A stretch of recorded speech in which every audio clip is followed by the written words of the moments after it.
En ce mois de mars 1770, l'impératrice reine Marie-Thérèse de Habsbourg séjourne avec toute la cour d'Autriche au château de Schönbrunn, à quelques kilomètres de Vienne.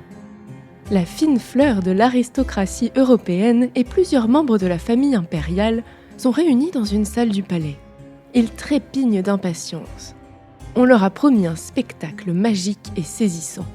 Debout face à l'assistance, Wolfgang de Kempeln découvre sa nouvelle invention.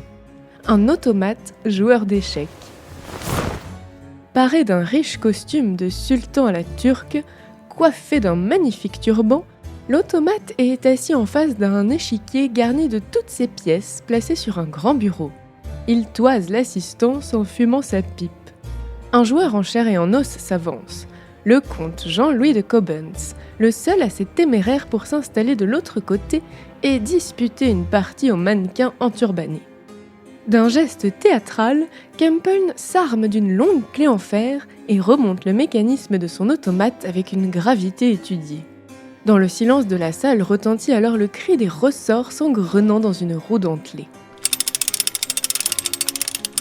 Sous les yeux ébahis de l'assemblée, la machine s'anime. Elle soulève pion après pion, pièce après pièce, attendant chaque fois son tour, ne commettant aucun impair. Semblant répondre à une forme d'intelligence humaine, l'automate remporte la partie. Les courtisans émerveillés n'en finissent pas de féliciter le génial inventeur. L'impératrice reine en personne est saisie par la surprise et l'admiration.